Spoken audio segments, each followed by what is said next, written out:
Chaoyang City belongs to a few rich families. Jin, our main guy, gets fired for money he never took. He says his boss, the manager, tricked him. The manager charges up his fist with white energy. One punch throws Jin across the office floor. Only rich families learn that power. Jin screams that he will buy this company someday. Blue shoes step onto the office tiles. The woman wearing them is a Shen family heiress. Jin knows her. She is his ex from 3 years back. The heiress fires the manager on the spot. Her reason is that Jin is her future husband. She grabs his jaw in front of everyone. The heiress offers a wedding any day he wants. By that night, Jin is a married man. His bride walks in wearing white. Jin promises to love only her from now on. She tells him to close his eyes for a surprise. It turns out to be a stack of cash. The bride throws the bills in his face. The marriage was an act with an allowance. Jin refuses the money and demands a real answer. She kicks him through the bedroom door. His new wife calls him a cheater and swears revenge. Jin walks home broke and still confused. His own apartment is not empty. A stranger lounges on his couch in a nightgown. She calls herself his lover from a past life. Jin runs for the door. Her hand slams it shut. The stranger asks him about double cultivation. She pulls our guy in close. Her kiss pours light straight into his chest. His soul rips loose and floats out. Memory crystals burst across the dark. Thousands of dead minds load into his head. The counter stops near 10,000. Jin now carries everything those people knew. A month later, his hand pushes the coffin open. Jin climbs out laughing. His funeral is now his comeback. Lin stands in his smashed coffin while the funeral guests scream about a zombie. His father-in-law shuts that down and calls the zombie talk rubbish. He takes both of Lin's hands and calls him a good son-in-law. Lin keeps the soul story to himself and just wants a bed for the night. The father-in-law barks at the maid to walk him back to his room. Alone, he calls it a real resurrection and admits he wrote Lin off for dead. Shenmo steps up and asks her father if her marriage is only business. The Shen family plaque hangs above the gate of the estate. Inside, Lin sits alone at a long dining table with candles burning. Thousands of borrowed souls crowd the dark behind him. His eyes turn gold, and the whole world reads differently now. Lin says he can see the information behind every object at a glance. Price tags float over the art, and the Jade Dragon runs 82 million. The doors open and a voice orders the staff to serve the young master. Two maids walk in and the second one carries a covered silver dish. Roast chicken and sliced meat go down in front of him to rebuild his body. Lin grabs the chicken with both hands and tears into it.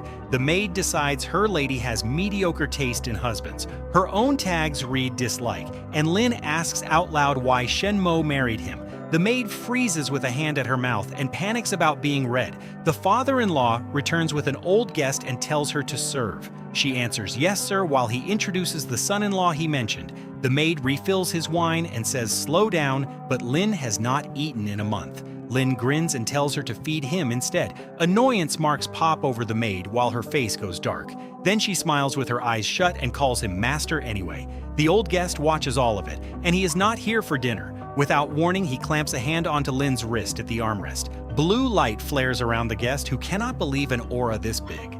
Lin turns and asks if there is a problem, so the guest apologizes fast. The guest pulls the father-in-law aside and asks about the wedding day. The father-in-law answers that Lin lay in a coma for 1 month. The maid feeds him one bite at a time, and Lin listens in on the two men. Cyan light glows at the guest's mouth, and Lin catches every word of it. Somebody poured spiritual energy into Lin and killed his Huigendan aptitude. The father-in-law asks if it can be fixed and what it costs their plan. According to him, Lin cannot even manage basic qi refinement now. Lin licks his fingers and works out they forced Shen Mo to marry him. The father-in-law loses it and asks why Lin is not embarrassed to eat here. He launches across the room with his coat flying behind him. The chair smashes into the wall and a shoe spins loose. Lin lands on the floor with the bones still in his mouth. The father-in-law hauls him up by the collar and calls him a swindler. Lin's eyes burn red, and he catches the wrist at his collar and laughs. Souls flood the room behind him while Lin asks if Shenmo lied to him from the start for his Huigendan body. Ghost fighters glow behind Lin as he asks if the marriage was a trap. The father-in-law demands to know why such potential went to waste. Lin blames the coma, then jokes that he simply became a Chad. The father-in-law yells that everyone saw Shenmo leave that night. He lifts a hand and 4 bodyguards close in across the marble floor. Lin ends up boxed between the suits and says nothing at all. Then he shrugs and offers to walk out on his own. The maid smiles, glad this guy is finally leaving the house. Lin stops beside her and asks where the lady is. The maid blinks. Gold light floods his eye as he orders her to call Shenmo here. Her pupils spin into spirals and she agrees instantly. Lin turns back with one question about his latent powers. The father-in-law admits it and insults Lin's face for free. Lin asks if the body beats his daughter's happiness. The father-in-law picks power. Blue key rises, while the father-in-law admits years of pills got him nowhere. A flashback puts him on a mountain path beside an old cultivator. The cultivator calls the Huigendan body useless on its own. Partners who double cultivate with Lin reach golden core in days. The father-in-law wanted his daughter in bed with Lin that first night. Lin repeats the phrase double cultivation with a very slow blink. He remembers the wedding night he slept through and quietly mourns. The father-in-law promises him a shovel in Africa for life. Lin shouts that he is Shenmo's husband and nobody asked her. The father-in-law screams that the coma left him delusional. Guards drag him at the door while Lin calls out one final question. He asks if the father-in-law staged the cheating rumor Shenmo believed. Calm as ever, the father-in-law says she caught him at multiplayer sports. Lin's face goes flat. He has no memory, so the story was planted. Red boxing gloves flash over Lin's head and he picks a fight. This goes badly. He calls on the world's #1 boxer and white light erupts. 5 guards drag him out anyway because his wimpy body has no muscle. The door swings open and Shenmo walks in, telling everyone to stop. Lin's eyes turn into stars. His wife came for him after all. He leans toward her, certain she would never give up on him. Shenmo folds her arms and tells him to beat it. Lin turns into cracked gray stone. The father-in-law cheers for his daughter and orders the men to finish. Both bodyguards answer yes behind their sunglasses. Then Shenmo says the scum is still her husband and asks why remove him. The father-in-law calls her Momo and promises a replacement. She asks if he plans to hunt down yet another partner for her. Shenmo glances back in blue light and ranks men below dogs. Her hand lifts Lin's chin because a dog at least cannot lie. The father-in-law's mouth hangs open under his beard. He turns from the doorway and tells her to suit herself. Later, in her private wing, she drinks tea while Lin studies the view. She works out that the maid was sent to spark this fight so he could stay. Her eyes narrow to a thin blue line. She calls him a scheming bastard. Lin says he only wanted answers. Her fist closes and white pressure builds around her dress. Spiritual power flows off her as she walks at him, and Lin retreats. She corners him until their faces are almost touching. Shenmo tells him to drop the act since he used to be dumber. Lin hits the wall, her arm blocking, and begs her to stay back. She smiles and brings up the night of the wedding. Her arm slides around his neck and she asks what really happened to him. Shenmo has Lin pinned by the neck and wants the truth about their wedding night. Her knee lights up blue and slides between his legs as a warning. Lin folds and promises to talk, since memories cannot beat raw strength. Her cold eyes stay locked on him while he works out how much truth to give. He says a white-haired woman showed up that night and called herself his past life lover. Shenmo answers that a scumbag like him having old lovers surprises nobody. Lin swears he never met her and has no clue why she poured aura into his body. He fires back and asks what he ever did to earn the scumbag label. Shenmo starts counting back 3 years. A hotel door with the number 1766 fills the screen. In her memory, Lin sprawls on a bed with 4 foreign women around him. He beams in the middle of them with his shirt hanging wide open. Shenmo stands frozen in that doorway with her eyes shut. Lin shouts that he has never once set foot in the Longhao Hotel. She takes the door handle and reminds him she watched it with her own eyes. The maid turns up with a tower of dirty clothes while Shenmo waits by the frame. The maid shoves the whole stack straight into his arms. The load hits the floor, and Lin gets told to pack his bags if he skips it.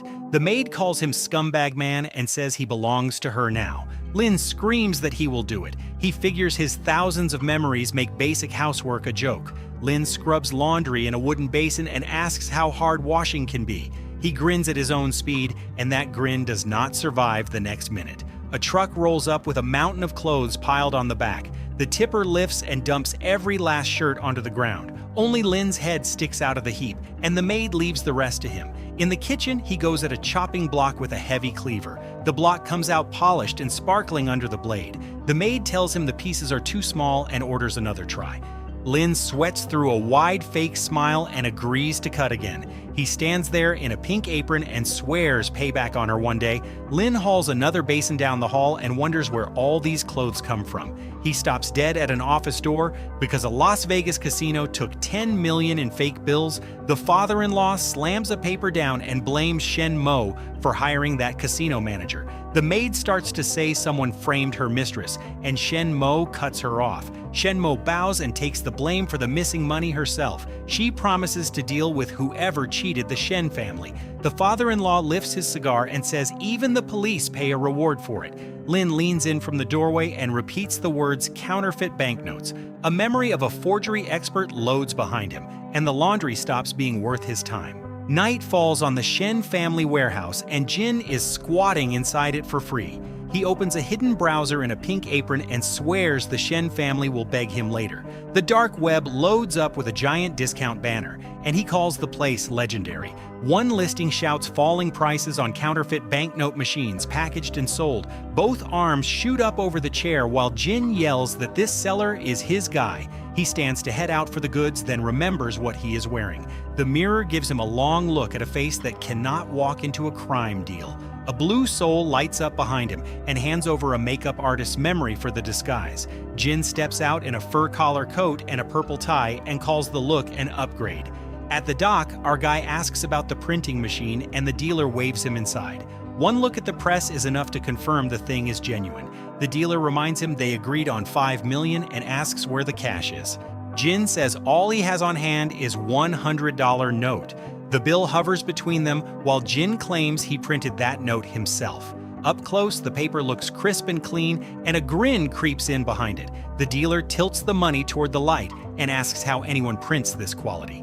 Jin says the dealer's fakes never pass in the market, and the big banknote group outclasses them anyway. Cash still in hand, the dealer finally asks what the plan actually is. 2 hours is all Jin wants because a fake that looks real spends exactly like real money. Sweat runs down the dealer's face before he tells Jin to show what he has. Gold light burns across the warehouse floor, and the clock starts on those 2 hours. Jin narrows one eye at the green circuit board and keeps the press running. His hands stack sheet after sheet until the piles climb off the table. The sun comes up over the water, and the dealer wakes up with a book on his face. He flails off the chair while Jin points at the goods and tells him to inspect them. $5 million in fresh bills sit stacked on the ground while notes rain down. The dealer walks up to the wall of cash and asks if this all came out overnight. Jin keeps his back turned and lets the money answer for him. The dealer presses a fistful of notes to his cheek and worries they look too rushed. His eyes blow wide as he asks out loud how any of this was even possible. He lands on the ground among the flying bills, yelling that it matches real money. The dealer stares up from the concrete and asks what to call this big shot. Jin puts out a hand and tells him to just call him Mr. Wei. Inside the banknote group, the assistant warns his boss that a rival is taking their work. The boss squints at the sample note and asks whether this is just real money. The assistant asks whether his boss still remembers the rival they ruined. Cigar in his teeth, the boss laughs that the rival's business collapsed into a factory sale. A car waits outside a garage at night, where their men watch the cash change hands. The assistant adds that a man called Mr. Wei printed every single note himself. The boss cackles and orders him to hire Mr. Wei at any price the man names. A lighter meets the cigar while the assistant admits he already made that offer. Jin sinks into a chair with his legs crossed and calls it a part-time job. He tells them covert work needs a partner, so if they want him this badly, they had better find him one. The boss leans over a prisoner roped to a chair and demands his attention. The prisoner is Jin, and he counts. 6 turns have passed since the starting point. A cigar rolls across the boss's teeth as he asks the tied-up guy for a name. Jin reads the soil and the light and places them inside an abandoned repair shop. The boss asks again. Jin has already spotted their printing machine parked in here. Jin lifts his head with a grin and asks if they mean him. The rope on his wrist is hanging loose. He says his name is Wei Shenmo. The boss doesn't buy that name, waves a stack of cash, and offers him a job. Jin stands straight out of the chair with the coat hanging off his shoulders. The boss can't work out how the rope came undone. Jin wants a partner, not an employer. Two brown sleeves shoot in and grab his collar. The boss screams that they could kill him in this shed and nobody would hear. Jin keeps smiling and says killing him costs them more than a partner. Under the hat brim, the boss tells him this isn't the Disney Channel. Order memory switches on. Jin announces a dream of a world with no fake money. He stands on a hill of gold under raining bills because his fakes beat the real ones. Their palms lock. He brings the technology, they bring machines and contacts. The crew watches his coat swing while he promises what he can print every day. Jin throws his arms wide and names it 100 million fake yuan. The boss does the math. His machines cap out at 10 million a day, defects included. Jin sets his terms. 51% of the shares plus 10 million cash as deposit. The guy in glasses explodes because that split turns them into staff. The boss counters. His people sit in on production and the deal goes through. Jin lets the offer hang for a beat, then answers with one lazy tech. The two shake hands beside the machine while the boss calls it partners in crime. The boss is already planning to learn the skill and leave Jin on a deathbed. Jin walks out thinking about 10 million taken from the Shen family and the handcuffs waiting. Mo asks whether the cash is raised. The maid says 10 million in days is impossible and that Shen Che struck to take their business. She keeps her eyes shut and orders the maid to go find someone who can help. A shout crosses the room. Jin looks up from his mop as a man in gray walks in. The visitor brings two bodyguards and offers Miss Shen Mo his aid. Mo asks why he would bother since she fired him from the Shen group herself. He swings his briefcase and swears the feeling is the exact opposite of hate. The job was only ever an excuse to chase her, he says, and his family is rich too. The suitor sits beside her and offers 10 million for the casino hole if she divorces Jin.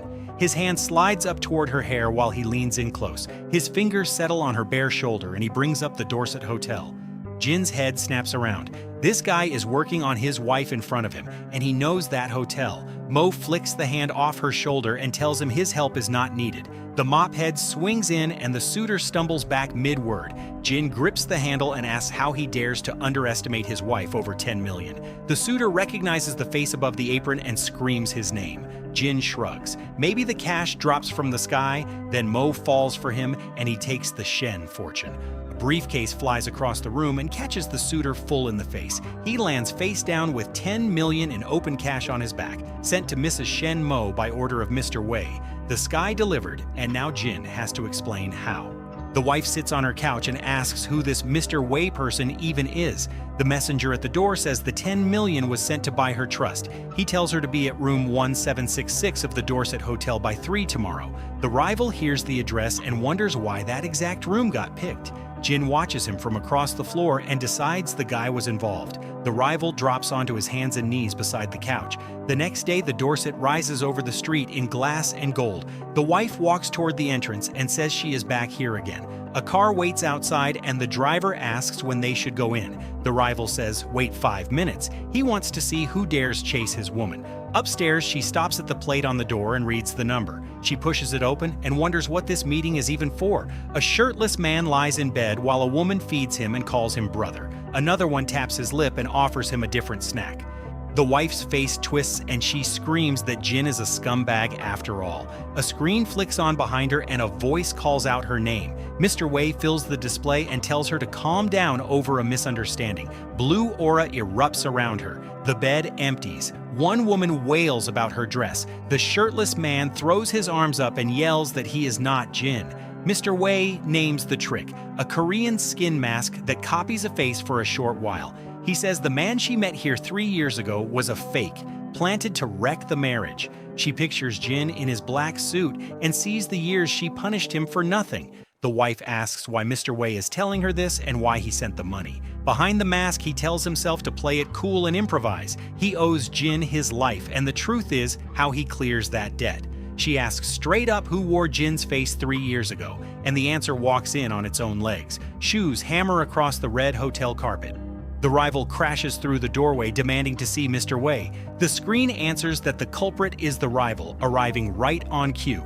He stares at the display, lost about why the room is full of people. The rival points and claims the wife belongs to him alone. Mr. Wei laughs and reminds him that she is married now. Then he adds that the rival caused the split in the first place. One of the women grabs his hands and greets him like a regular client. The rival sweats and swears he has never met her before. She leans in and reminds him he was a VIP guest 3 years back. Mr. Wei admits he dug up the hotel archive from 3 years ago. The women hang off the rival while he begs the wife to let him explain. The wife asks Mr. Wei for his contact so she can repay the 10 million. He tells her to keep it and treat her husband kindly instead. She stands alone with the dark screen and says Jin's name quietly. Night settles over the mansion on the hill.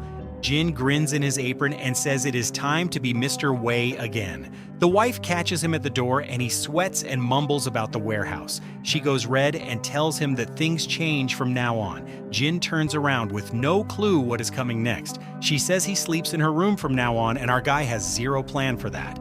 Jun is doing yard work when the maid rushes past with her phone. He stands too far away to hear her, so he loads a lip reader's memories. Her lips give it away. She begs someone to stop taking microloans. Tears run down her cheeks as she promises to cover 200,000 yuan. Jin smiles, because a maid buried in debt is a chance to do some good. Later, 2 pressure tanks glow behind the glass wall of a lab. As Mr. Wei, he holds up a test tube and compares sevoflurane doses. The ball driver walks in and asks what the job is this time. Jin turns with a slip of paper and orders a transfer of that same amount. The driver squints at the slip and calls him a philanthropist. He waves off the envy and says the next job needs a lot of help. A caption over a glass building names the Counterfeit Banknote Group. Inside, a gang boss in a hat toasts Mr. Wei across a loaded banquet table. A tower of fake notes fills the room, 100 million printed fast. Across the table, the boss says his crew learned plenty from working together. Jin lifts his glass and reminds him who holds 51%.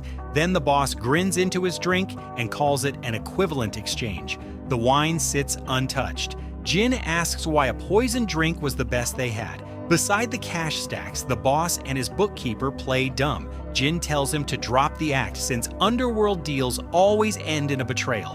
One clap from the boss sends a chair rocking back on its legs. Doors swing open and men in dark suits pour into the hall. 24 of them ring the table and Jin still hasn't stopped smiling. The boss leans in and says they understand his technique now. Jin doesn't move. A voice asks if he wants to finish eating first. He picks up a drumstick and calls it a shame to waste good food. The room blurs into speed lines while they order him to surrender. Jin only smiles and asks if that means it is over for him. Above him, the boss says the doors were locked hours in advance. Jin asks whether anyone believed that plan was a secret. He points one finger and asks if spiritual power is really the strongest thing. In the fog, the boss looks around and asks what else there could be. White gas pours from the vents and the goons start screaming. Jin answers through a gas mask that knowledge and wits win. Yesterday, he handed the driver a remote for a homemade anesthesia bomb. The driver, in a hard hat, opened up the air conditioning unit outside. He fitted a green canister so the mist could go out on command. Now Jin steps over the bodies and says the outcome was decided long ago. Foam runs from the boss's mouth while he brags his backer owns Tokyo. A shoe lands on his face before he finishes the threat about her temper. The boss crawls between the stacks and asks if Jin wants every note. Jin pulls the mask off and says he would rather earn money legally. A lighter flicks open in his hand and the flame stands straight up. He drops it into the pile since none of the fakes ever reached circulation. The boss claws at the floor and screams at him to explain why. Jin looks back through the sparks and tells the trash to know its place. The tower burns behind him while loose notes drift down in flames. A pale car waits at the gate with the engine still running. The driver asks if this is the Shen house and Jin says not to ask.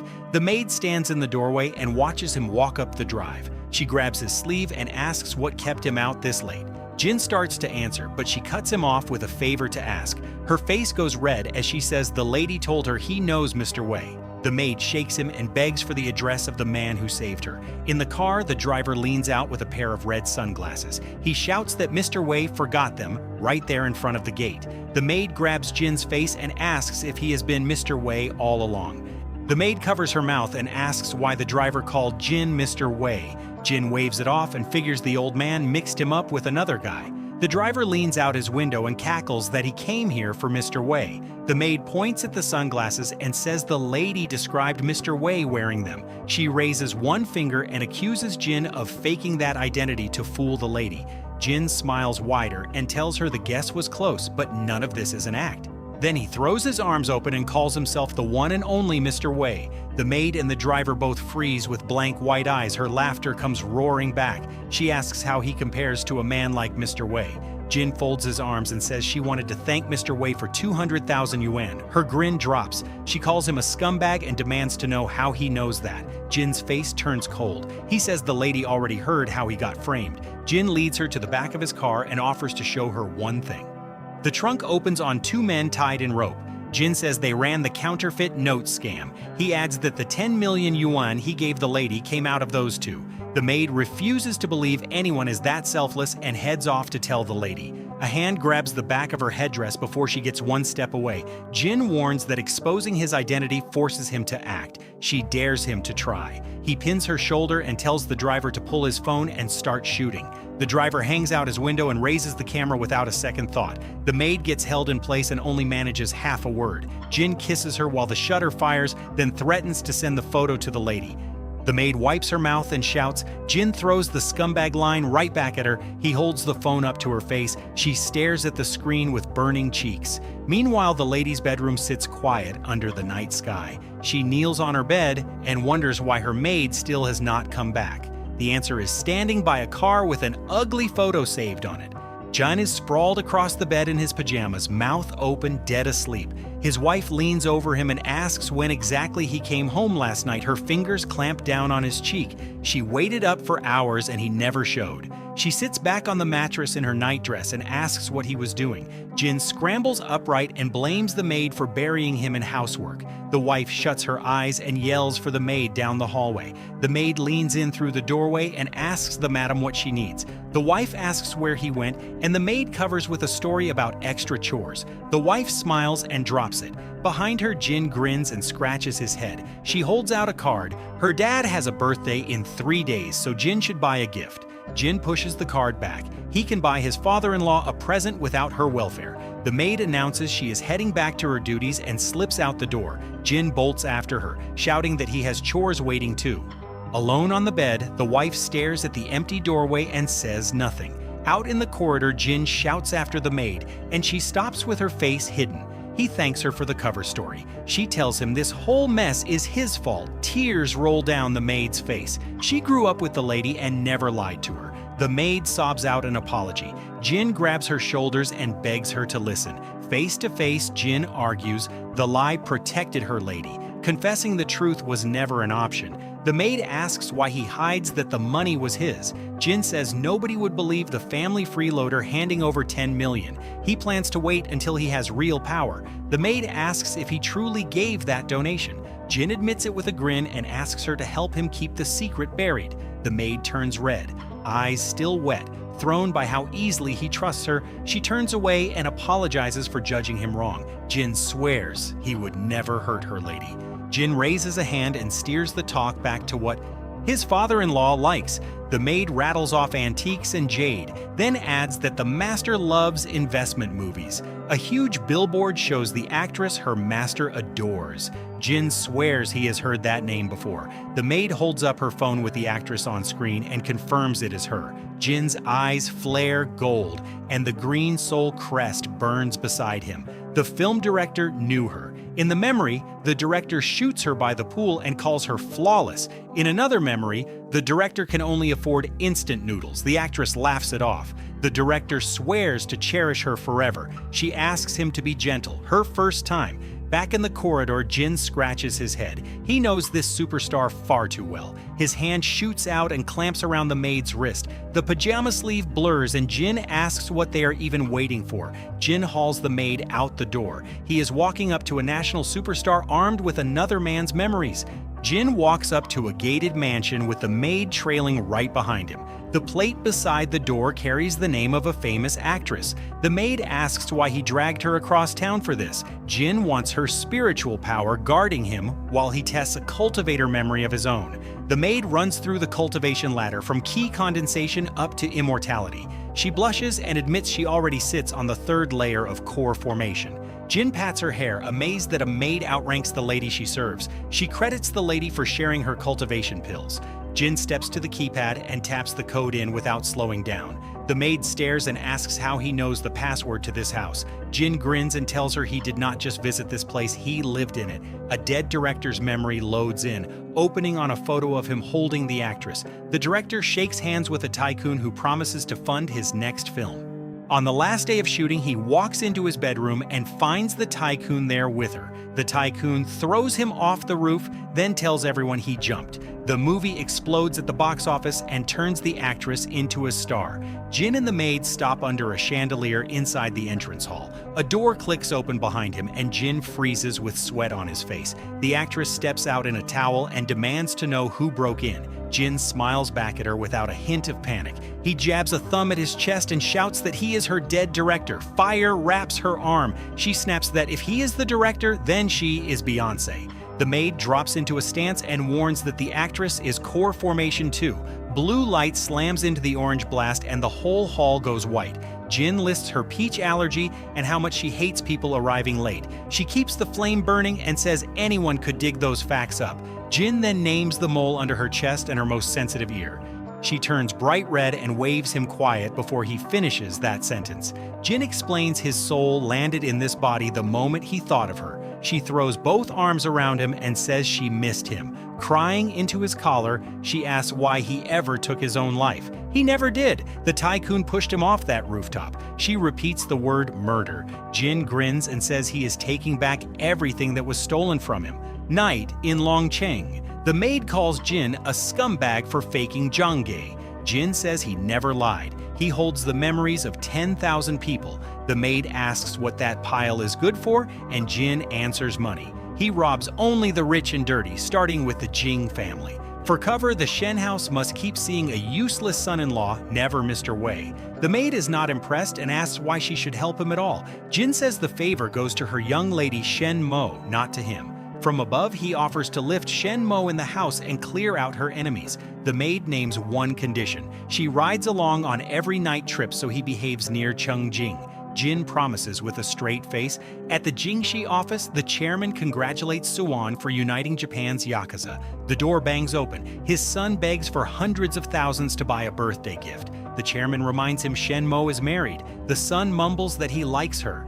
A black card with a gold crown comes out anyway, while the chairman snorts about the pretty face. The chairman swears to Suwon that his men never touched the counterfeit group. Suwon thanks him for his time. Only her mouth shows under the red hair. The son cuts in. He knows Mr. Wei, the one who wiped out that counterfeit crew. A katana slides free of its golden guard with one sharp click. Suwon sweeps her arm out. Purple light rips the room, and she wants Mr. Wei now. The sun is sweating. A high school girl at nascent soul stage should not exist, so he offers Mr. Wei's best friend. Suwon holds the sheathed blade and asks who that friend is. The answer is the wasteful son-in-law of the Shen family. Suwon is now hunting Jin to find Jin.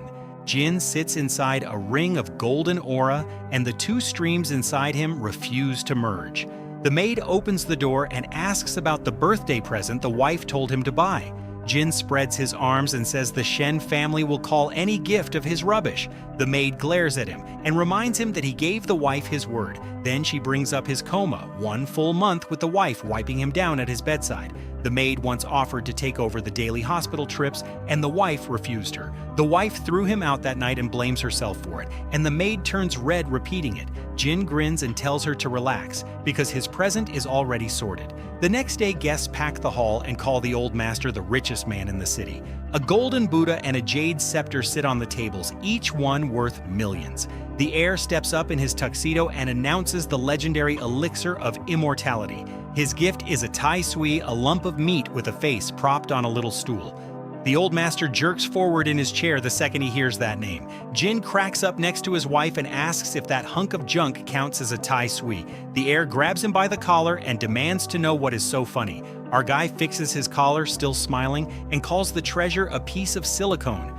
The heir turns on the wife and tells her to shut her rubbish husband up. Jin rolls up his sleeves and offers to prove the gift is fake right here. He picks up the knife meant for the birthday cake. The blade rips through the lump in a blur, chips fly, and the heir screams at him to stop.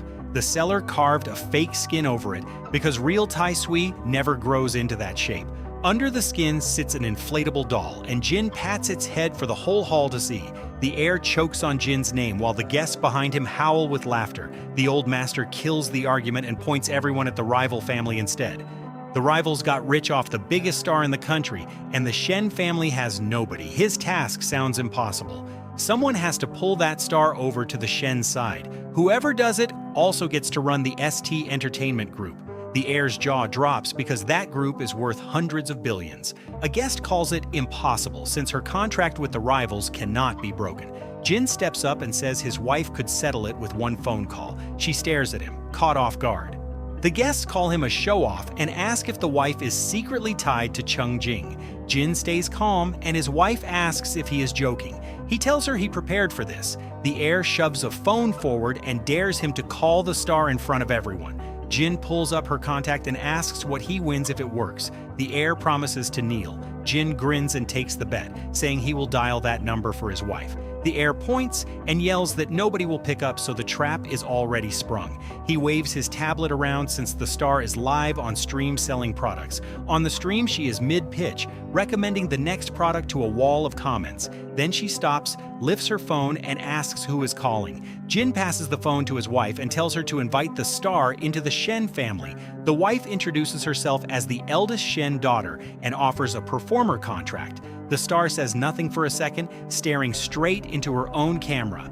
Then she agrees on air, and the live chat turns into pure spam. Jin leans in and tells the heir to pay up. The heir stutters that this cannot be real. Turns out Jin warned her days ago to answer any call and agree, so she could get her revenge on Jingming. Jin asks about those knees with a huge smile, and the heir curses losing to trash. Sweat runs down the heir's face while he grinds his teeth. A strike cracks into his leg and drops him screaming, with the chairman watching from his seat. The chairman says a big man of the Shen family always keeps his promise. Jin only smiles because the chairman just handed his wife the ST Entertainment Group. The wife spins toward him with her mouth open since she just got handed a whole company. Later at the Shen house, Jin waters the plants and someone is already watching him. An assassin crouches in the bushes and checks that this really is her target. Her own eyes are telling her that this guy is some kind of celestial being. 10,000 souls sit inside one body, and not one of them is tearing him apart. Her eyes flare gold, and she decides to strike first before he notices her. Purple light bleeds through the leaves, and a calm voice says she is not qualified. A spirit rises at her shoulder, glowing and completely relaxed. The blast throws the assassin into the dirt while the spirit stands in the dust. Sweat drips off her chin because her nascent soul rank is nowhere near this thing. The spirit walks out of the smoke with purple fire crawling around her. A red-hilted blade slides out beside the assassin, and she calls the attack an enchantment. The spirit says he is her lover, reborn after thousands of years, so only she may kill him. Her lips curl into a smile, and now the assassin has a much bigger problem than Jin. The assassin lifts her sword and asks who handed him 10,000 souls. The woman in the mist wanted to wake his old memories so he would know her again. The gift was too heavy for his fragile body, and the assassin names the spirit call technique. Her eyes go wide the moment she works out who is standing in front of her. The woman appears right at her chin and says this soft face reminds her of Jin. The assassin swings her blade and screams that this ends right now. Jin stands in a garden in a pink apron, and his 10,000 memories are still half sorted. His wife walks up the path and calls his name, and he jumps. She thanks him for yesterday, and there is a blush under those blue eyes. Jin waves it off and hands the credit to Mr. Wei, who arranged everything. Her fingers close around his wrist because one question has been bugging her. She leans in and asks how he and Mr. Wei are connected. Jin sweats and calls Mr. Wei an old friend who only wants her to treat him better. Her eyes narrow, and she asks what treating him better should look like. Jin takes her arm and says that depends on how she reads the request. She wants her dad to hand Jin the deputy manager seat at the entertainment group. Jin laughs and calls himself a useless son-in-law in Shen family eyes. He scratches his head and warns her not to burn her own standing for him. She takes his hand instead and holds it there on the garden path. She reminds him that she mistreated him for years while he never argued back. Jin grins because the whole Shen fortune is coming to him anyway. Back in the mist, the assassin builds a huge pink blade and still lands nothing. She lowers it and admits she is not qualified to be this woman's opponent. The woman offers freedom from the enchantment if the killing stops for good. The assassin agrees to spare him, then adds that she is not giving up yet. In the garden, his wife spots a girl in a sailor uniform and asks who she is. The woman had taken her knife and her scary clothes away before letting her out. The girl throws both arms up and screams that she finally found her elder brother. Jin yells back and asks who she is, and she claims to be his sister from Japan. She whispers that she knows he is Mr. Wei, so he had better cooperate now. Jin stares straight ahead and answers with nothing but silence. Then he laughs it off and greets his dear little sister out loud. The girl drags him away to talk, while his wife wonders how many secrets he is still keeping from her. Ryoko lounges back on the couch and tells Jin his acting is finished. Jin asks if she came to avenge the Wu brothers. Ryoko eats a tangerine and says a white-haired woman banned her from killing him. Jin forgets the threat instantly and begs to know where that woman is. Ryoko calls him impatient to see his old flame and fires a blast of water off her palm. Jin smashes into the wall in a cloud of dust. Ryoko promises pain instead of death. She leans in with a smile and asks about the power of 10,000 souls. Blue aura pins Jin flat on the floorboards. Ryoko calls his power wasteful without spirit energy. Jin pulls up a chemist memory and rolls a dark pill into his palm. Purple smoke floods the room. Ryoko gropes around in it, calling his name. Jin creeps up behind her with his eyes lit gold and one hand raised. Her eye narrows and the smoke hides nothing from her. Ryoko calls the sneak attack pathetic and clamps a hand on his throat. Jin grins anyway. She lifts him off his feet and orders him to be her little brother from now on. Jin admits he cannot win this fight, then remembers her promise not to kill him. Ryoko sighs that her new brother is boring, while Jin bows in the pink apron. Green light floods his eyes as a Poison King memory comes up. Jin says he has an idea. He lays a glowing green hand over a plate of tangerines and offers to peel one. Ryoko laughs with her eyes shut, delighted by the polite service. Jin holds out the peeled fruit and calls it the fruit of his labor. Ryoko lifts a segment to her mouth and compliments how fast he cut it. Jin sweats behind a grin and silently begs her to swallow the piece. Ryoko stops and asks whether that same speed went into poisoning it. A blue ghost of an esports master lights up behind Jin. He has under a second. Ryoko throws her head back, laughing at his wasted effort, segment still in hand. Jin jams the segment into her mouth and clamps it shut with his palm. Ryoko demands to know what he fed her. Jin calls it a toxic pill very politely. Teal energy blazes over her body and none of it pushes the pill back out. Jin pins her arm down and tells her she is the little sibling now. Ryoko turns bright red. The Tokyo girl clamps both hands onto Jin's arm and swears the poison changes nothing. She tells him she is dragging him back to Tokyo until he hands over the antidote. Jin just asks how she plans to reach Tokyo while that poison is still inside her. He leans closer and offers a deal instead of her running around until she dies. Her anger drops for a second and she asks what kind of deal that even means. Jin wants her working as his bodyguard, and the cure is the payment. She swats his hand away and refuses to serve anyone who threatens her. Jin calls it an offer, adds money for her losses, and promises to be this city's richest man. She laughs in his face and tells him to snap back into reality. Jin raises a hand and says the 10,000 memories in his head make it easy. The Tokyo girl stares at him, quietly wondering how one skull holds that much. He can never become a cultivator, so those memories are his only road to money. He married into one rich house and helped his wife sign a star from another, so all four end up under him. She caves, blushing, and wants the antidote first before she reconsiders. Jin holds out a pill that only softens the poison. The full cure costs a favor. The Tokyo girl calls it a fresh poison, and he tells her she can hand it straight back. The pill goes between her lips and she swallows without another word. Then Jin mentions the side effect. Her heart races and she falls for the nearest man, meaning him. She panics for a full second before he admits he was messing with her. Sunlight hits the Shen Group tower in the middle of the city. Inside, an aide shreds documents while Master Shen asks from the doorway if it is ready.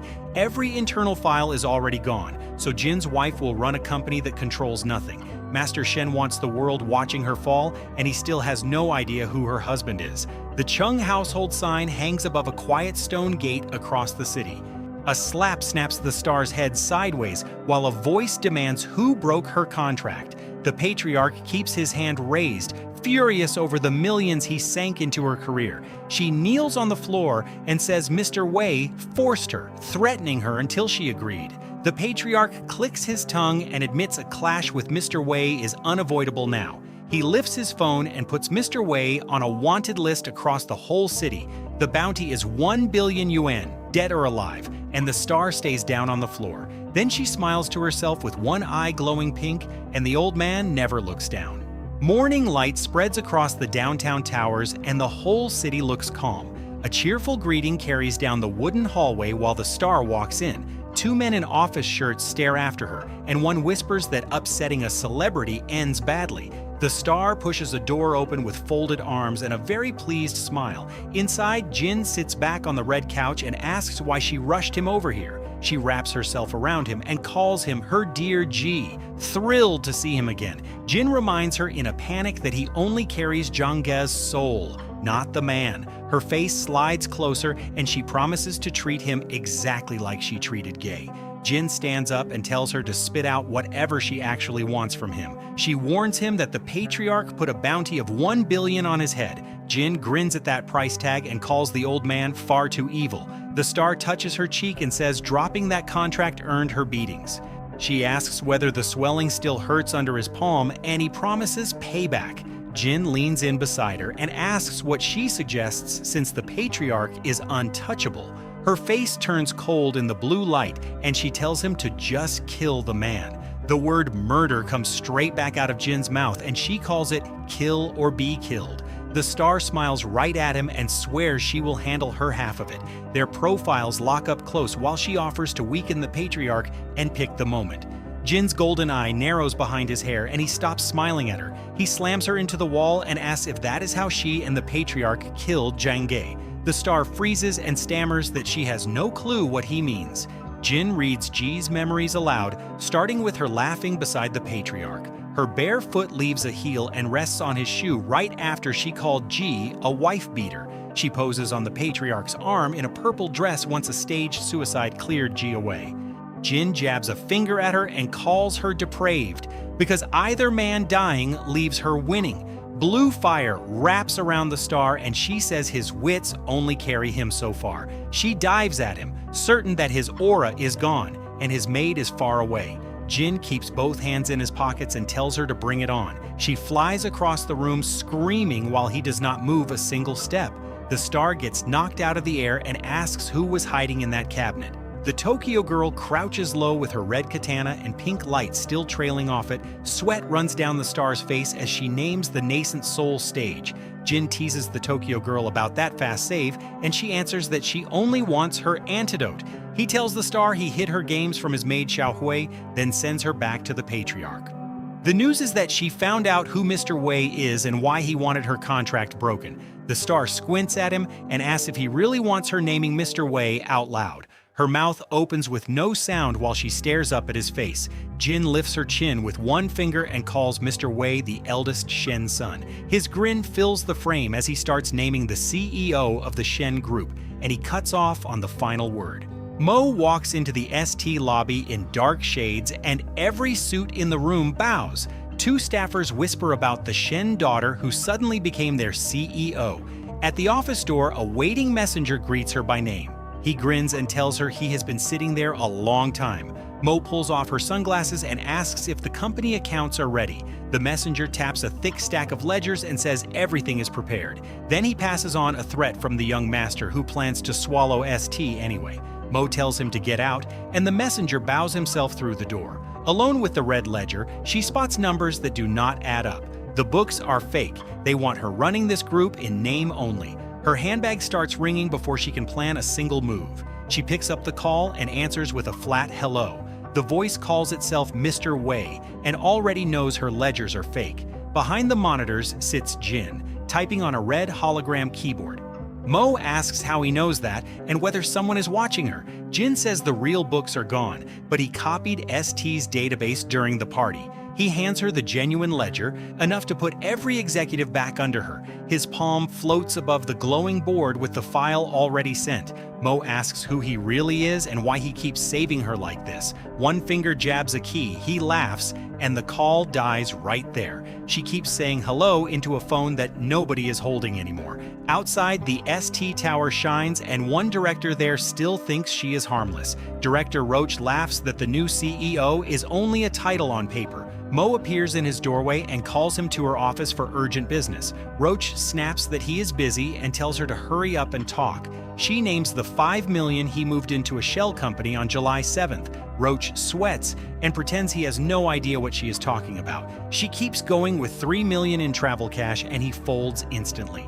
The plaque beside the door reads CEO's office, so the talk moves in there. The same man who called her a paper CEO is now on his knees. He swears he will follow any command from her. Mo grabs his collar and tells him to repay the money and spy for her. From now on, she hears every order the young master gives him. Across town, the actress lowers her phone with a noon meeting already booked. She drops her towel by the window while her boss asks where the man will be. Then she leans over him and names the Dorset Hotel where Mr. Wei will appear. The actress smiles because tomorrow at noon, Jin walks into their trap. The actress leans back on the hotel couch with her wine and tells her visitor he finally showed up. Her visitor is the Shen heir, and the man is already drooling before he sits down. He pulls her in close and brags that her contract with his company makes them family. She smiles and asks if he worries about the family finding out they met in private. The heir only stares at her figure and says nobody could stop them anyway. She lifts a black coat with a thick fur collar and tells him to put it on first.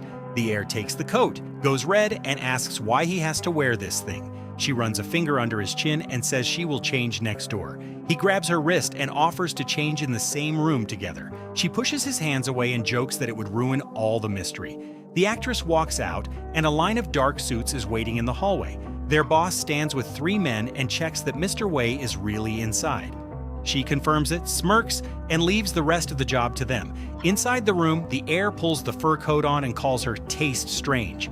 A red visor mask goes over his eyes, and he calls out that he is ready. The mask pops and seals itself across his whole face. Sweat runs down the metal shell, and he cannot push out a single word. He also cannot hear what is coming for him. A boot blasts the door off its hinges and drives it straight into him. The boss walks in over the flattened door and greets Mr. Wei at last. 2 suits drag him up and dump him in a chair while he screams inside that he is the Shen heir. The masked head hangs low as the boss accuses him of courting death. The boss grabs the mask and grins, and the trapped man wonders who Mr. Wei even is. A small microphone glows on the tie, and a calm voice greets the boss by name. The words come out on their own, and the heir realizes the voice is not his. One room over, a young man in white sits at a desk with a monitor and a mic. Jin leans into that mic and promises to break the boss's family apart. The boss jabs a finger up and swears they will beat the confidence out of him. The first blow lands, and a blue flash swallows the whole room. Next door, the maid hands Jin a cup and asks what all the noise is about. The suits keep working, 2 of them swinging fists at full speed. Jin sips from a pink cat mug and laughs that his target cannot escape. Nobody in that room knows they are hammering the wrong man. 3 men in black suits stomp a body on the ballroom floor while their president watches. A knee slams into the guy in the white fur coat, and he begs the room to stop. The president raises a hand, calls his men off, and asks Mr. Wei if he wants to talk now. Their target lies flat on the boards while an aide in glasses waits by the wall. The battered face lifts anyway. "Talk? Rubbish! I'd rather die!" The president stops smiling and tells his crew to give him exactly what he asked for. 2 seconds later, that same mouth is begging them not to beat him to death. The doors blow open, and the president spins around with fire in his eyes. "Who dares?" A red-haired stranger steps in past the guards and greets him as President Jing. The Guardian asks if jumping young Master Shen Che means war on the Shen family. Nobody moves. The wall behind him is cracked, and the hired men only stare at it. The president answers that his target was Mr. Wei and the white fur coat is proof. The guardian crouches over the beaten man and turns the swollen face up, green hair, blood on the lip. The man on the floor is Shen Che, the family heir. The guardian lifts him by the collar and the room finally sees the mistake. The president mutters that they were cheated since Wei had faced the heir at a party.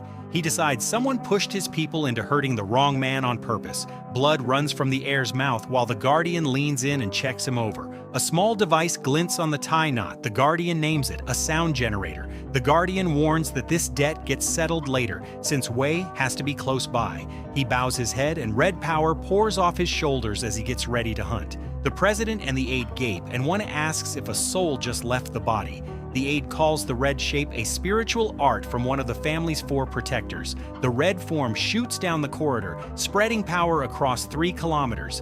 Across town, Jin feels the sweep coming and knows the tracker will reach them soon. Jin grips the desk and tells the maid that raw strength cannot beat this hunter. He starts planning an illusion from a magician's memory to explain their visit. The maid cuts him off, takes his hand, and tells him to follow whatever she does next. She throws him flat onto the bed, and his shoes leave the floor entirely. Jin sits up fast and asks what she is doing because her skirt is already coming up. She peels the dress off her shoulders and says all of it is for the lady's sake. Jin's eyes go huge. His whole face turns red, and the arguing stops. The red spirit face slides down the hallway and wonders who does this in daylight. Clothes lie scattered, and the maid sits on the bed with her back to the window. Her voice stays flat while she says this hands the tracker a reason for their presence. Jin cannot believe she will go this far just to shield the lady.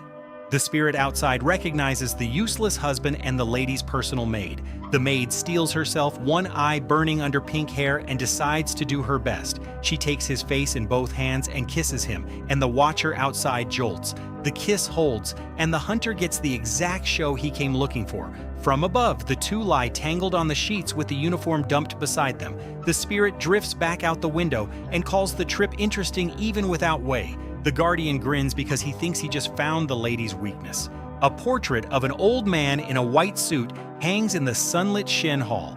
Jin walks in and finds the heir parked in the red armchair with the guardian beside him. He asks what they want. The heir points a finger at his face and asks where he was yesterday at noon. Still in his pink apron, Jin says he was home doing chores and the maid can vouch.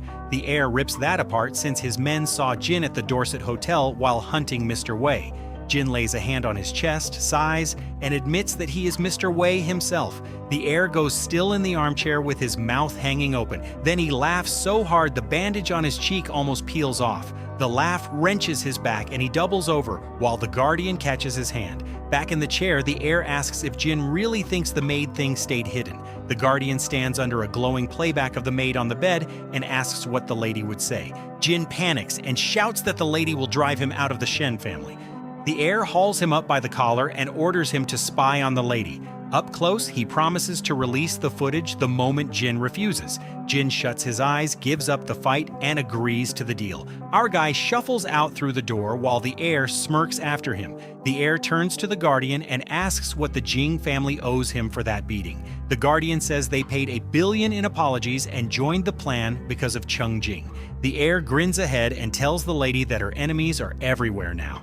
A thin crescent moon sits over the Shen family gate at night. Inside, the maid grips Jin's shoulder and asks if the heir suspects he is Mr. Wei. Jin smiles and says he told them straight out and nobody believed it. She jumps back with both hands up the second he moves toward her. Red to the ears, the maid asks him to forget the hotel and never bring it up. Jin thinks she looks cute and he is glad he is no scumbag with a romance master's memories in his he. So he shakes his head hard because getting stronger matters more. Without spiritual power, Jin stays in the Shen house to avoid real cultivators. The maid asks if hiding indoors every day wastes the abilities he has. He announces that he will write web novels under the Mr. Wei name. Eyes glowing, he pitches a hero who travels old dynasties and piles up money. The maid blinks and says that plot already runs in 1,000 novels. Jin agrees the setup is old, but every piece of history in it will be accurate. He drops into the desk chair and promises the world's most advanced knowledge. His eyes turn gold as he claims his readers will be top scholars, not browsers. Static washes over the keyboard while he says only he can fuse every branch of learning. The maid raises a finger, calls it great, then asks if that is a novel or a thesis. Jin insists it stays a novel, since his hero chases money until he owns the richest empire alive. The maid says that plan sounds exactly like his own. Jin types the next chapter of his web novel, days from publishing it. All that writing taught him a trick with the souls in his head. He can wake several at once and stack their memories into one palace. Two ghost faces glow beside his desk, a poison expert and a weapons master. Jin borrows from both and assembles a thin metal frame on the table. Out comes a poisoned crossbow on his wrist. Masters would still flatten him, but a relaxed target is free money. The doorbell rings and he turns toward the hallway with zero enthusiasm. A grinning stranger greets him by name and calls himself the Shen family guardian. Jin opens the door a crack and asks if the guy really came for him. The guardian tells him he has the potential for great things. Jin keeps smiling while a bead of sweat runs down his cheek. He hides the crossbow behind his sleeve and wonders if his second identity, Mr. Wei, is blown. The guardian says his spiritual power caught Jin with the maid at the hotel. Ever since, he says, he has wanted Jin as a friend. He grabs Jin's shoulder and pitches the Prodigy Society. Everyone in it carries a strange gift, and he swears Jin will enjoy it.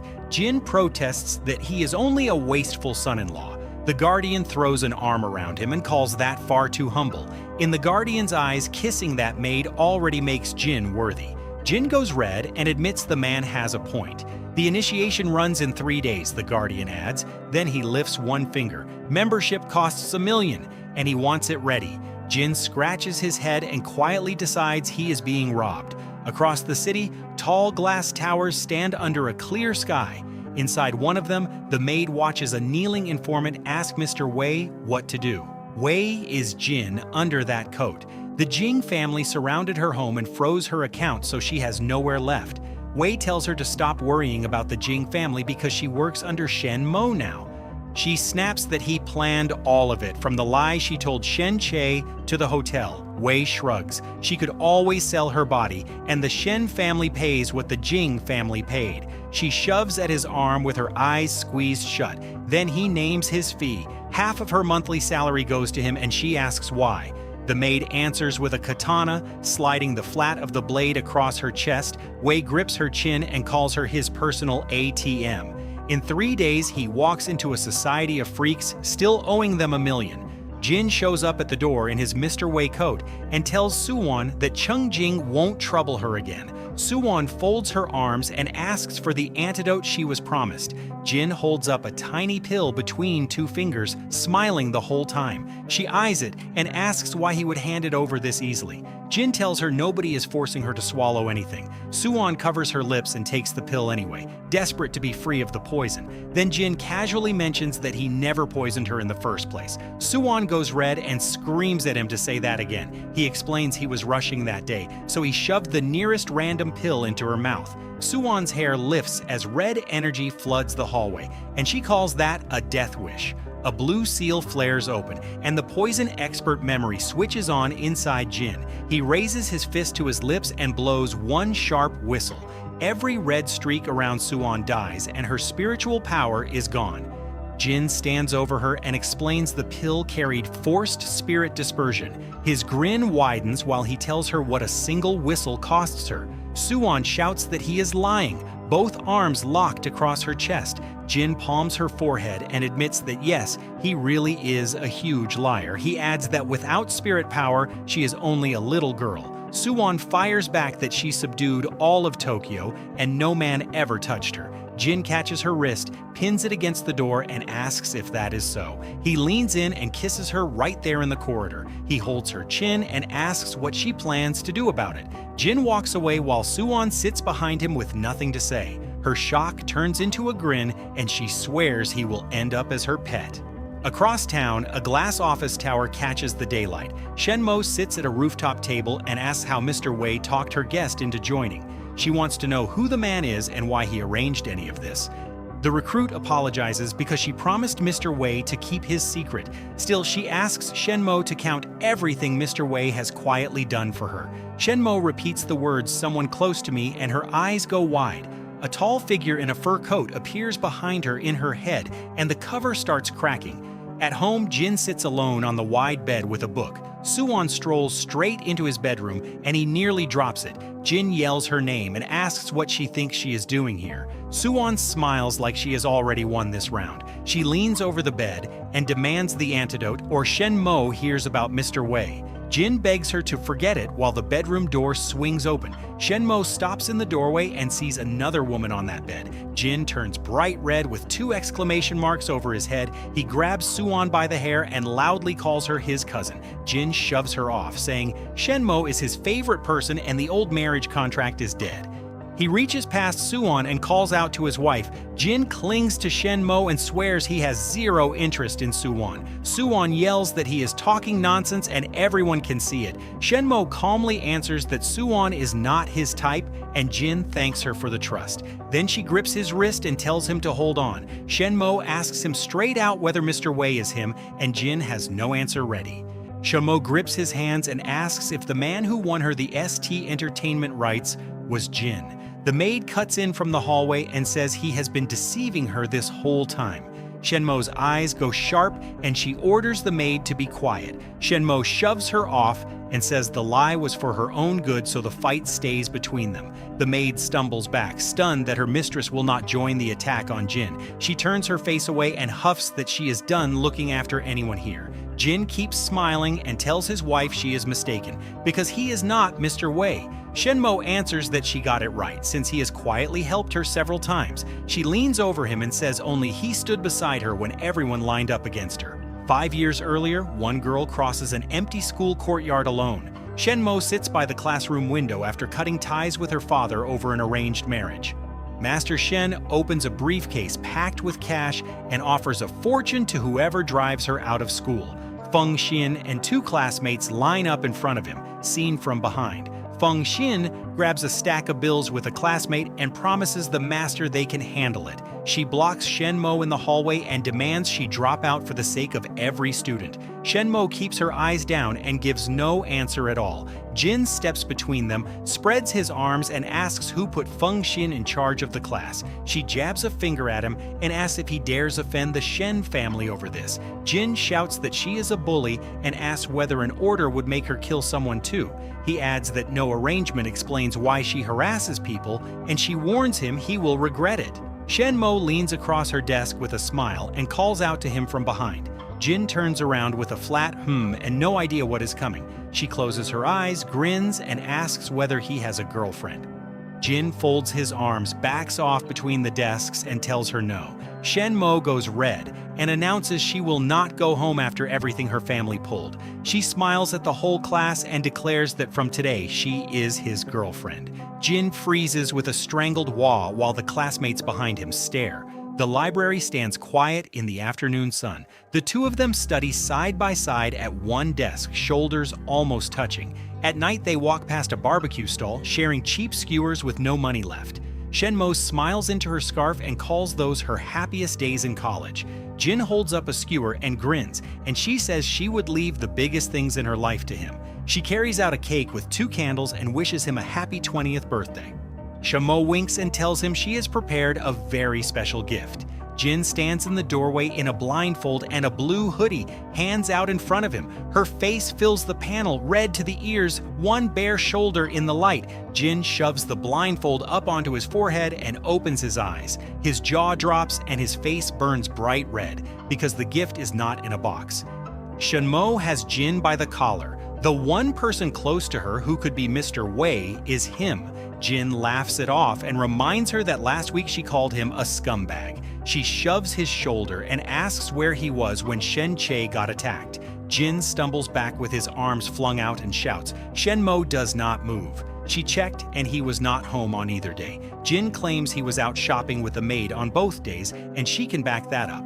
Down at his hip, he fires off a text. Emergency cosmetic surgery starts right now. Shenmo calls the bluff. she will bring the maid over and hear it in person. A voice cuts in from the window. Mr. Wei heard she has been looking for him. Shen Mo spins toward the voice, completely stunned. Both of them stand in the same room now. Jin by the wall, Mr. Wei in the window frame. Shen Mo asks Jin straight out if he really is not Mr. Wei. Jin strolls off saying that is exactly what he told her. She yells at him to wait.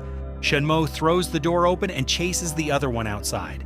Down on the garden path, she calls for Mr. Wei to hold on. Back at the window, Jin watches her go with a small black device at his mouth.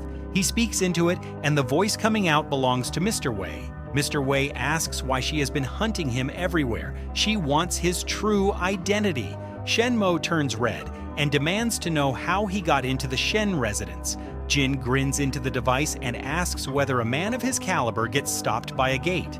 Under the fur coat, the maid sweats. One wrong move here and the whole act falls apart. Shen Mo buys it because Wei money opens every door in Longhao. Out on the stone path, she asks why he came today and why he helped her before. The maid stalls and says the help came for a reason. Behind the pillar, Jin thinks fast. His identity cannot come out while she suspects him. He picks the risky option and sprints down the corridor.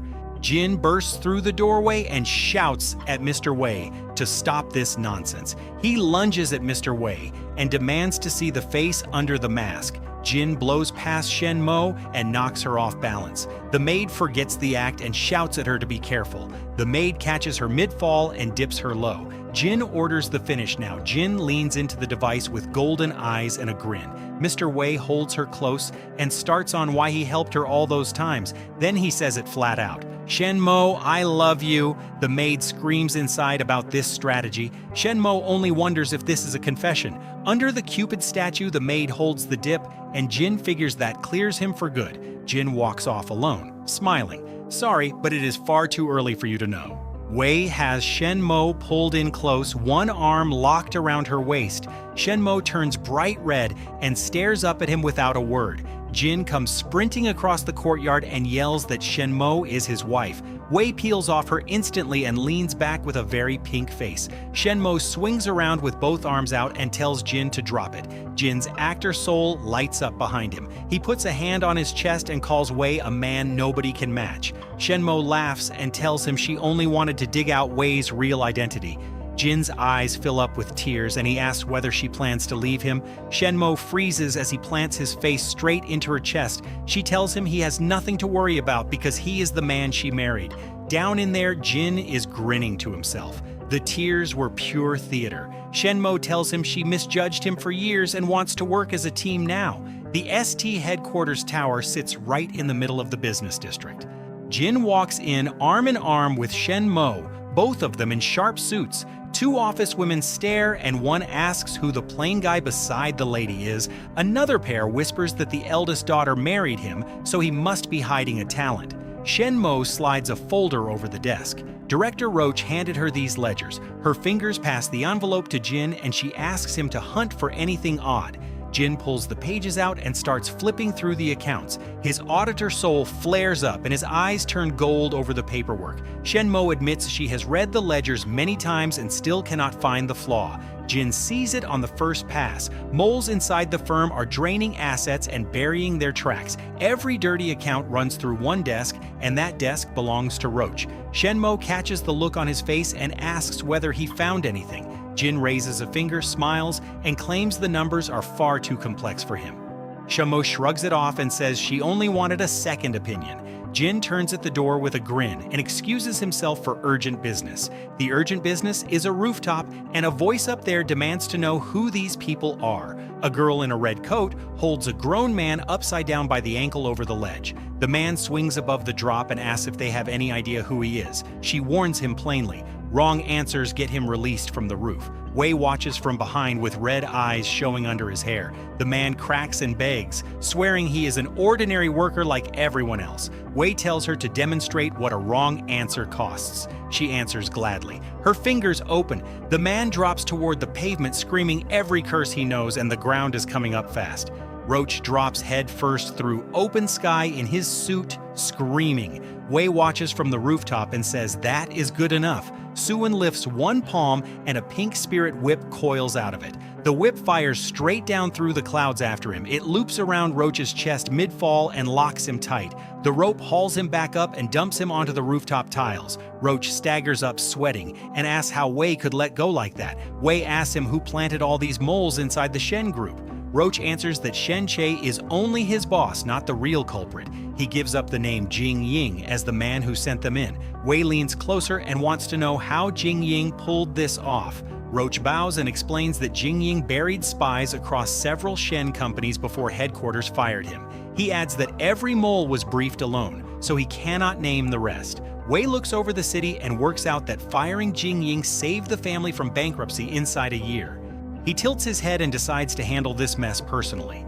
The Shen household sits quiet under a thin moon. Jin uploads his novel called The Path to Conquering the World and waits on reader feedback. The maid leans over his chair and asks whether Suwon was right about ST Entertainment.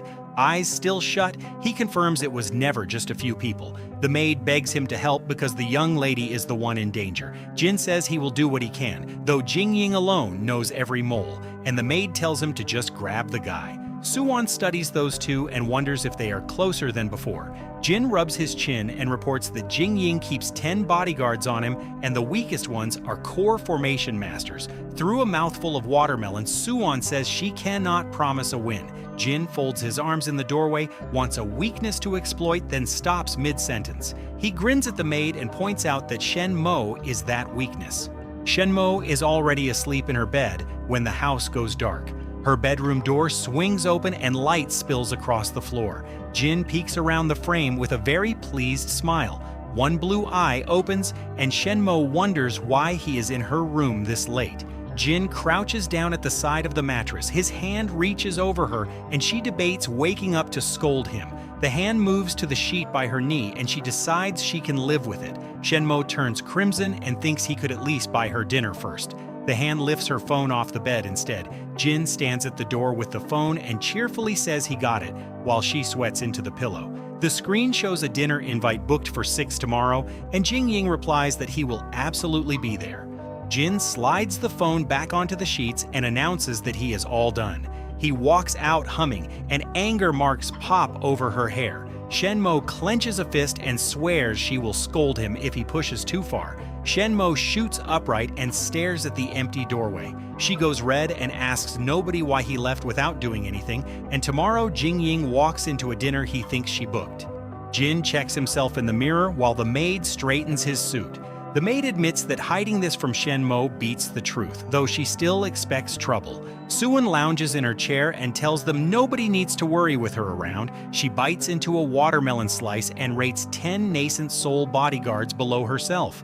Jin says he is going as himself because nobody touches the Shen family son-in-law. He lifts his phone and starts recording the conversation from this second. A tape of Jing Ying admitting to the spies would send his father-in-law to war. The restaurant hall is empty, every table set and nobody seated. Jing Ying strolls up grinning, sure that Shen Mo finally invited him herself. He shoves the door open and calls out for his sweetie. Jin raises a wine glass from the chair and greets him first. Jing Ying freezes and asks where Shen Mo is. Jin says he sent that message. Jing Ying screams that he never cared about Jin, only about the wife. Jin holds the recorder up and asks him to explain those words. The playback lists the spies planted across the Shen companies. Sweat runs down Jing Ying's face and he curses Roach for talking. Jin asks whether the father planned to erase the Shen family completely. The grin widens as Jin calls the spy network an impressive piece of work. Jing Ying explodes that his father knows nothing and the 5-year plan is his alone. Purple light pours off him while he starts on everything Jin discovered. His face twists as he claims every part of the scheme as his own idea. The aura blasts off him and he drops the fool act completely. Jing Ying admits he buried his real power and grew a nascent soul base. The pressure alone throws Jin back. Only Suwon can reach this man now. Suwon launches across the floor and tells Jin to leave it to her. Jing Ying laughs that she carries a nascent soul too. Her teeth clench as she drives in and a sleeve blurs past her chin. Jingying catches both her wrists and calls her nothing next to him. He brags about burning 5 million a day on elixirs and pills. Suwon calls him a pervert and tells him to let go, her face burning. He holds her in place and says, "Watching someone this young beg to die is sad." An open palm rises above her, glowing white. A purple arc tears across the dark. Jin shouts that Jingying is the eager one. Jin dives in with one arm up as a guard, and the clash throws both of them sideways. Suwon stands there wishing she had picked a better last meal. Jin plants himself in front of her and throws Shenmo's name as a threat. Jingying laughs that his interest in her was fake the whole time. He spreads his arms in the ring of aura and puts the Shen family's end above any woman. Back at the Shen house, quick steps hammer down the bedroom hallway. The maid throws the door open and begs Shenmo to save Jin at Longgong. "One more second of waiting," she says, and Jingying kills him. Shenmo sits straight up in bed with her eyes wide. She orders the 4 guardians to meet her in Longgong and walks out. A purple blast rips Jin off his feet and throws him across the hall. A woman is already lying face down on the tiles and she is not moving. Jin hits the floor with his teeth clenched and blood on his shirt. The schemer grins and says he has been planning this for 5 years. The original plan was for him to save the wife after her whole school turned on her. Jin gets swatted through the air again with his coat snapping behind him. His fist swings in so fast that it blurs. The punch folds Jin in half while the schemer screams that he ruined everything. The schemer tilts his head and his grin gets wider. He swears Jin will never come back again, and a huge shadow rises beside him. Jin sits crumpled in the broken wall with his eyes barely open. Jin looks up through one yellow eye and decides this is how it ends. Jin wakes up inside a pillar of blue light with his whole body glowing. He floats through a starry space and asks why he is back here. A shining woman rises in front of him and Jin jerks backward. She apologizes and calls him darling like none of this is weird. She explains that pouring all those memories into him wrecked his core body. Then she asks if he still has not remembered her. Jin stares and asks the white-haired sorceress if he just died. She says that title is wrong and tells him her name is Eva. Eva laughs the question off and reminds him that he is her love. She adds that forgetting her is what keeps dropping him near death.